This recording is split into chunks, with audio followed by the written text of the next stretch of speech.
Alright guys, I'm back. It's part two. As you guys read on the first video, my audio kind of went out around the 23 minutes and 35 seconds. So what I'm going to do is I'm just going to go ahead and re-record over the recording. I'm going to see how this works out. And I'm just going to talk through and do a voiceover of my remaining examples, and we'll attempt to do this right now, okay? Let me go ahead and start right here.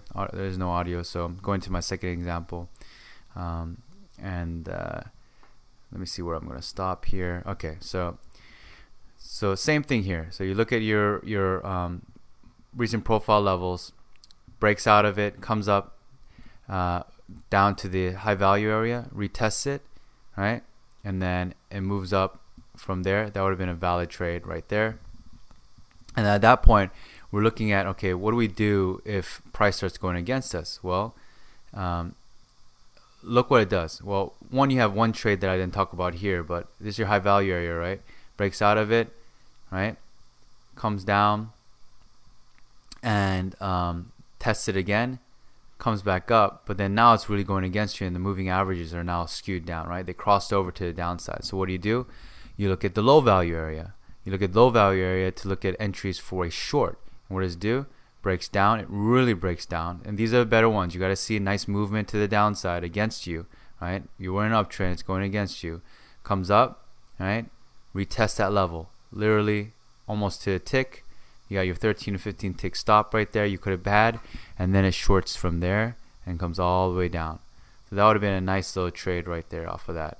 So let me go and skip and see if there's another example. Keep talking.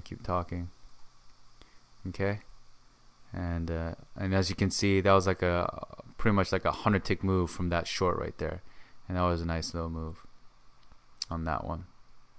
Okay, and as you can see, like the trend on that one wasn't really that high, so as it's coming down, these are really strong moves, and really didn't there wasn't really a number one trade on that thing, where basically you have a trending movement where it's going up, comes down against you really hard within a very short amount of time, and then you go buy or sell into that position.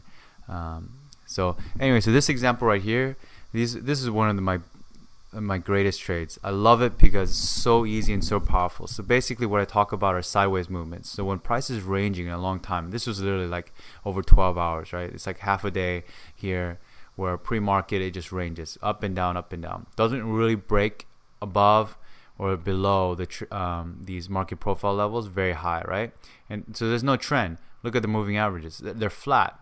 They go up, they cross down, they go up, they cross down. This is choppy markets that people talk about. It's really hard to trade this stuff. So you leave it alone as it's moving up and down. But here's the thing. If it finally breaks to the downside or to the upside, those are your most powerful trades. Because once it does, like I said, it's like a spring.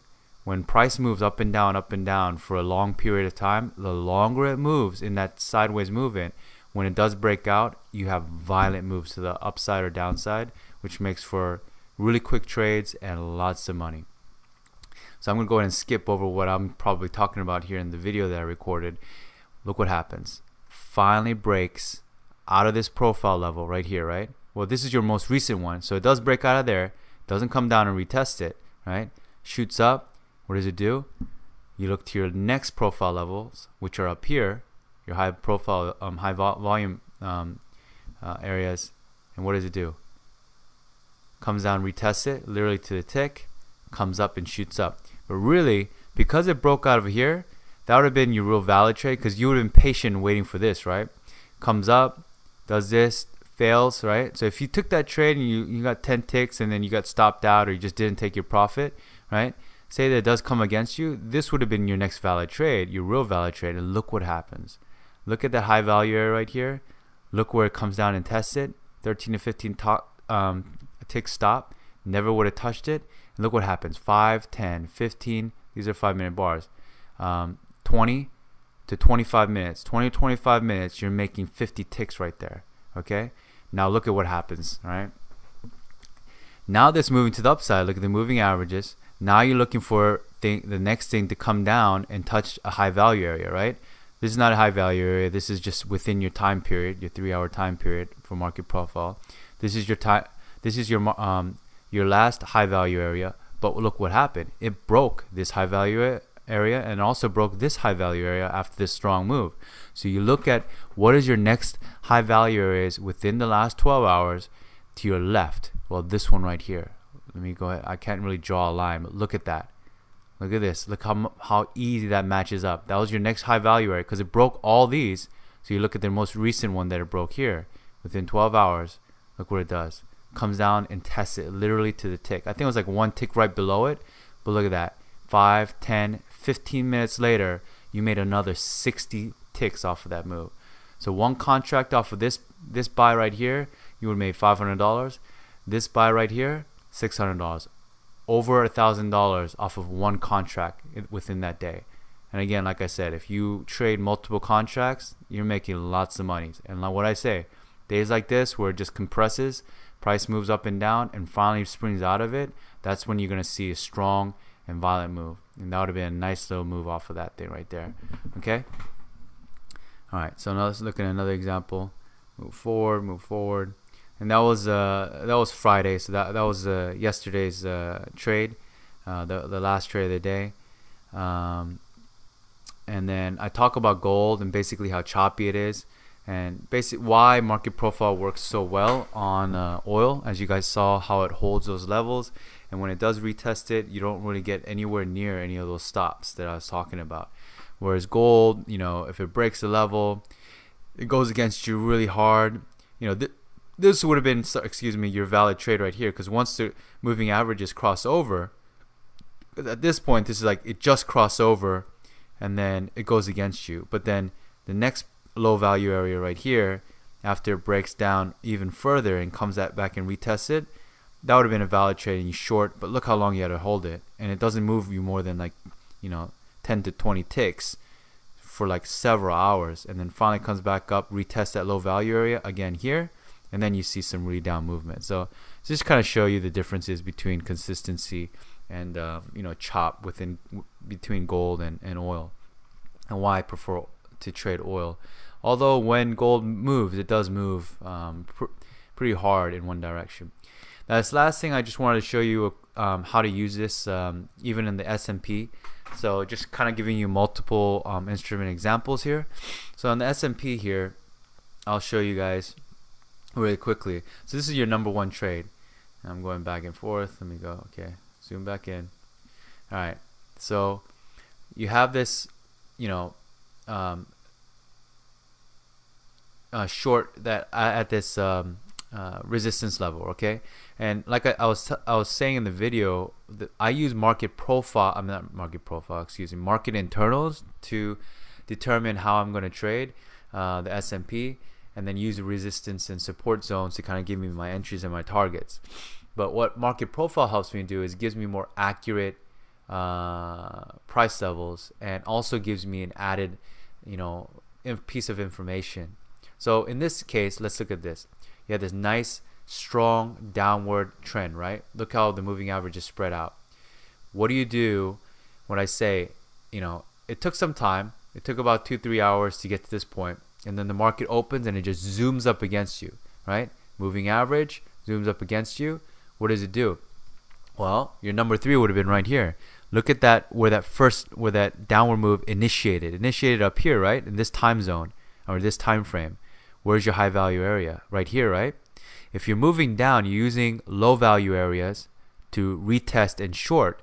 But if it goes against you, right, this type of price move really hard, your next really valid move and most violent, right, and the quickest trade is your number one trades, which is coming up against you and hitting the high value area. And look at the high value area. Hits it to the tick and comes back down within about an hour. Look at this time frame, how quickly it moved down. This whole move, right? So it moved up from here to down here, and from down here to up here. But look, it took about 2-3 hours both ways, right? If you just put a little line in the middle, right? But when it does, look how fast it moves in the other direction. And that would have been a nice valid trade right there. And at that point, then you're just looking at, all right, now the trend, the moving averages cross up, Okay, you did get this nice short up here for a nice valid trade down to your support levels, but look, it doesn't come down into the support level like it did before, and then it bounces. Well, at that point, you're looking at, okay, moving average crossed up. All right, you made this trade here, but if you miss that one, where's my next trade? You come down here to the support zone, right?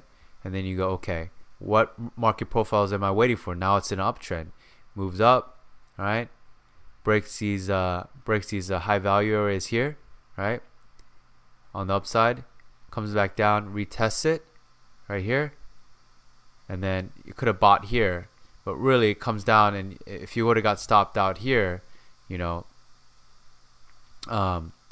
this area right here where it kind of consolidated and was hitting the lows, that could have been another area to buy. But again, you know, market profile levels just gives me extra confluence on here. I actually use market internals to buy and sell. So in this case, when it was moving back up, I would have used the tick and advanced decline line to give me areas to where to buy and buy into it.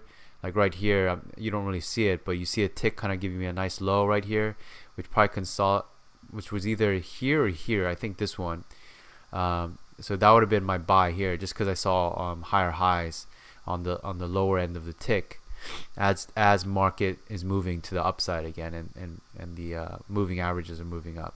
So this would have been a good valid trade here on this short, right? But once it's moving the other way, that's when I'm using market internals. But as you can see, these market profile levels really do give you a lot of good valid trade ideas. And even here, if you look at the high value area here that finally breaks to the upside after it goes into the resistance zone, right? Because it failed here, so you go, okay, third test, multiple tests, usually the tests fail, right? So it does finally break out of it, and what does it do? It comes back down, and look at that market high value area that it broke recently, right? I mean, it broke here, but then it shoots back down. So this will be a nice deeper retracement right here. This high value area here, high value area here, both lining up pretty good, right? What does it do? Retests it and then shoots up from there. So you can see that this gives you a lot of confluence, right? And it helps you make better decisions even on the S&P. And that was my point here. I don't know if I might get like another example where this is pre-market of course right here, but look at the low value area, comes back down, breaks through it, but never comes up and tests this low value area, right? Once it breaks through it, it comes back up a little bit. You know, if you would have missed that trade, what do? You look to your next low value area, which is right here, right? Pre-market breaks down really hard below here, comes back up and retests it. Look at literally to the tick. Comes back down, breaks really hard against it, comes back up and retests it. That would have been your short right at the beginning of the market from zone to zone. So you got your resistance area to your support area, and that would have been a few points right there, at least 10. I mean 1 2 3 4 5 6 7 8 9, even 9 if you would have held all the way through. A total of 9 points on the S&P right there off of this short. So that would have been a nice little trade here. And then you know, it goes against you, right? And then you go, okay, where did this thing originally launch and move down towards? Well, right here, where this high value area was, right here, right? Or even the low value area here. Let me go back real quickly. Pause the video. And comes back against you. Remember, you got this little nice downtrend. What does it do? Comes up against you. First time it tests this area, right? Where this price, you know, was consolidating, it moved up, finally crossed over, and then shot down, right? Next recent high value area would have been right here, right? It didn't quite make it all the way up here. This was your next high value area. You see how it kind of touches and immediately drops, right? So even if you missed that one, could have done it again right here, right? But really your first time is going to be your best short. So that would have been your short idea here. And this idea probably would have came more from your market internals and looking at this thing kind of although it was moving up, showing a lot of weakness. And this market internals doesn't match up with here, so don't ignore this because this is moving up. This was probably showing weakness, and then at the end of the day, tanks to the downside. So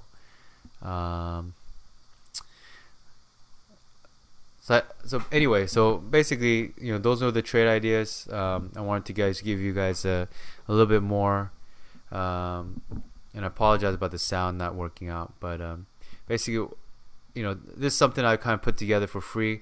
Hope you guys enjoyed it. I do want to turn this into a formal education down the line sometime, but it's something I love doing every day, and I really want to share with people because they're valid ways and indicators to look at the market and help come up with good trade setups. This stuff is consistent. It happens every day, as you saw, and it helps you translate the markets, because without these tools, how would you be able to tell what's going on with price? Where do you know where to buy, where to sell? You can't. You can only guess at that point. But if you have something that gives you a guide and is consistent, then you just use the same patterns over and over again. And if the patterns don't work out, it doesn't work out. But that's why you have to have good reward to risk. But as you saw, when prices kind of hit those zones, those profile levels, and then they break out and then retest it and go, you're getting more than a 1-to-1, reward to risk. You're getting 2, 3, 4, 5, sometimes 10-to-1 reward to risk, as you saw. When I say 10-to-1, I mean you're risking 1 to make, you're risking 10 ticks on oil to make 100 ticks, right? So you're willing to lose $100 off of one contract to make $1,000, right? And you only need a few of those to be profitable. And if you're trading multiple contracts, it adds up over time, as you've seen in my other videos. So with that said, hope you guys learned a lot, and I will talk to you guys next week. Enjoy your weekend, and again, if you have questions, let me know. This is just market profile on crude oil, and I hope that you guys could use this to your advantage, and you can also make money in the markets. If it fits your personality and your trading style, go for it. I wish you the best.